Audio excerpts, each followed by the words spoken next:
Most Doomsday cult leaders use the Book of Revelation as a manipulation tactic by telling their followers that the end of the world is coming, and as long as they do whatever the leader says, they'll survive it.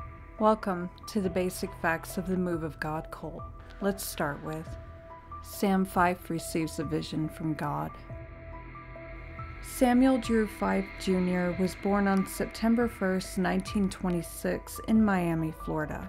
He would grow up to serve in the Navy during World War II. Then after a failure at trying to become a country western singer, Fife would attend the New Orleans Baptist Theological Seminary, where he would graduate in March 1957.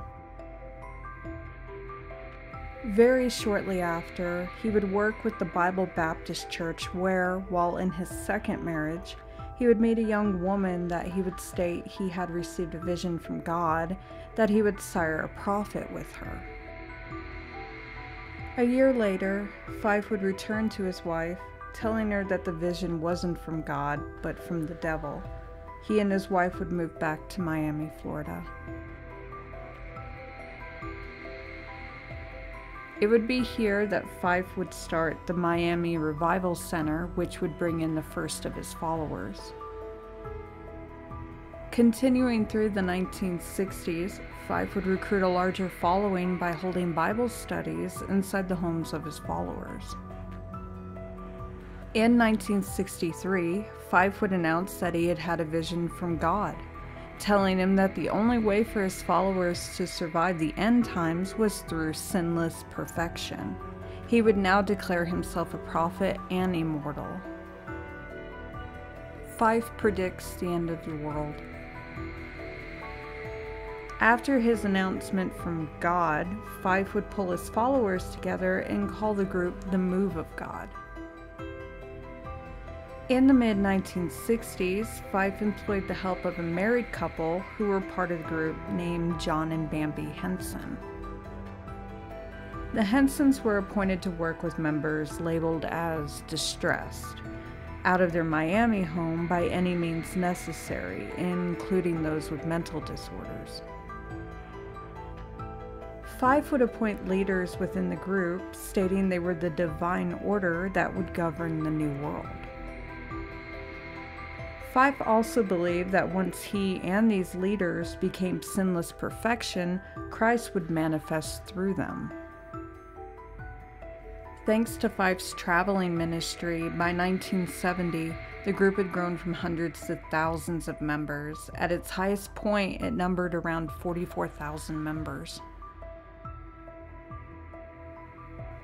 Around this same time, Fife would state that the end was coming, specifically in 1975. He predicted it would happen by either technological, atomic, or an environmental disaster, because demons were trying to take over to make a one-world government. Children are born with a demon nature. Fife would start stating that his followers could survive the end times if they followed his wilderness message. The message technically told members that they needed to live on communal farms in remote areas and that these farms had to be built and financed by members. And anyone who didn't want to live at the communal farms had to allow members to live at their homes and hold church meetings there weekly.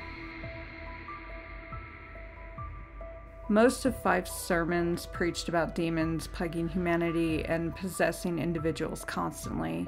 He would even tell members that they weren't immune to it and they would need exorcisms if they did become possessed. And to handle the amount of members that were being told they were possessed and needed exorcisms, Fife and the other leaders would come up with what they would call Deliverance Farms.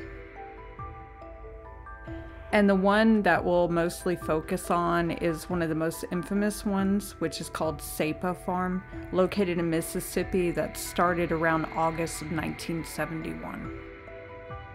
And because the Hensons had done so well with the members at their Miami home, Fife put them in charge of Sapa. Among the first to be sent to SEPA were drug addicts and alcoholics, which included those with prison records and mental illnesses. A former member stated that any odd behavior was labeled as being possessed by a demon, so it caused a mass hysteria among the communal farms. If you were sent to a deliverance farm, you weren't allowed to leave voluntarily. Instead, you had to be cleared by the leaders and the elders, so most ended up staying for several years. And if you did manage to escape, especially teenagers, you were usually returned to the farm by police. Among some of the main rules held at the communal and deliverance farms were that female members couldn't wear pants, while males couldn't have long hair. Married female members were expected to be servants to their husbands, with their husbands having say in everything from the food they ate to what they wore, and if a woman didn't obey her husband, she would be accused of being possessed by a demon and shipped off to a deliverance farm. Members had to do everything the leaders and elders told them to do, including having their marriages approved by them. Members weren't allowed to watch TV or listen to the radio. They were only allowed to listen to recordings of 5 sermons and read the Bible.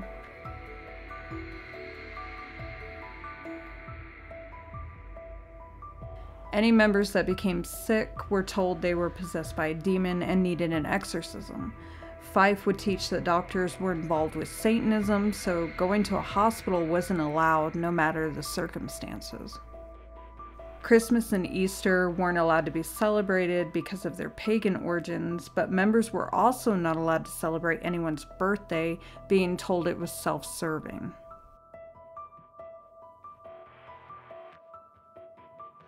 By 1974, most of the members were living on the communal farms in Alaska, Canada, and South America, but for families to move to these farms, they had to hand over their life savings, and they were also expected to cut ties with anyone who was not part of the group.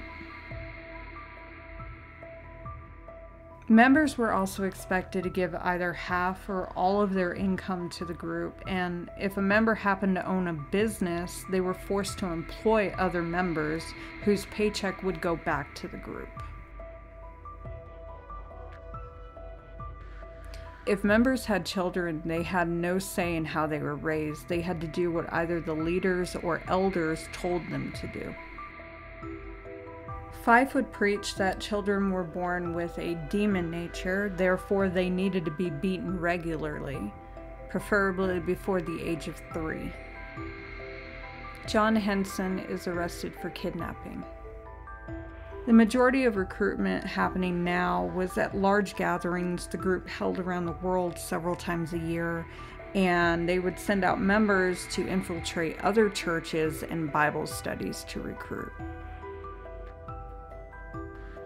It was at this time that parents outside of the group began to call police, stating that their children were being held against their will, especially at the deliverance farms, but nothing was ever done about it. Former members have stated that pedophiles were knowingly staying at the deliverance farms because Fife would state that they were possessed by a demon and needed an exorcism, all while they were sexually abusing the children at the farms. If anyone claimed that they were being sexually and/or physically abused within the group, Fife and other leaders would state that they were to blame for the abuse because they participated in their own mistreatment due to demons possessing them. Former members have also stated that exorcisms were not only done to adults, but also children, and that it included being beaten with paddles. One even stated that she had blood blisters left on her thighs afterwards. And if the exorcism didn't work, members would be tied to their beds and forced to listen to Fife's sermons, as well as forced to take ice baths. After having a nervous breakdown in 1975, a 31-year-old mother of 3 named Charlene Hill is sent to SEPA Farm. Hill would later state that she was constantly tied down to chairs in her bed, then beaten with a belt by male members living at Sapo Farm. When Hill was told she couldn't talk to her family, she went on a hunger strike, but Bambi Henson would force feed her until she was finally able to talk to her father, who came and took her away from Sapo. In 1977, 2 years later, Hill would file charges against John Henson for kidnapping, which would lead to his arrest. Fife dies in a plane crash. When Henson would go to trial, he would state that Hill was mentally ill and had multiple personalities, and that everything she was accusing him of was a lie, including that the group performed exorcisms. Hill would testify that she and her husband had become dissatisfied with the group and were trying to leave, but she was suddenly accused of being possessed by demons, then forcibly taken to Sapo.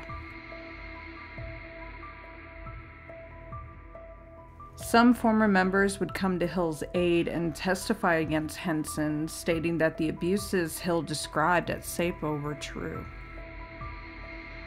The trial would only last 2 days. Henson was found guilty and sentenced to 10 years in prison, but shortly after, the verdict was overturned, stating lack of evidence. Henson would return to Sapo as a leader, but because of the negative light that the trial shined on the farm, Fife and others decided to shut it down. In the early hours of April 26, 1979, Fife and 3 members of the group die in a plane crash in Guatemala when their plane crashed into a mountainside during heavy fog. The group is still active today.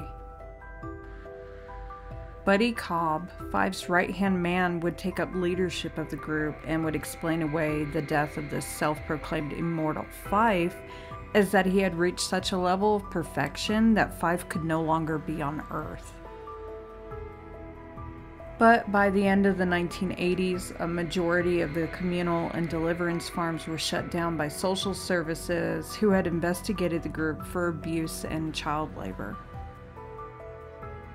In 2005, some former members began an online discussion group where they exchanged stories of abuses they endured within the group that included mental, physical, and sexual abuse. One of these members revealed that the deliverance camps still existed outside the states, and that the leaders were doing more horrific torture tactics during exorcisms, which included waterboarding. But the group still exists today, going by numerous different names, including the Body of Christ. The group is very active in rural areas outside the states, making the majority of their money from logging companies and restaurants. I think it's also worth noting that many former members believe that Fife faked his death, because no one has claimed to have ever seen the plane that crashed, let alone a burial site for anyone who supposedly died in it. It's believed that Fife took off with a majority of the money that was donated to the group and went into hiding. But whether or not you believe that Fife died in a plane crash, you now know the basic facts of the Move of God cult. Thanks for watching.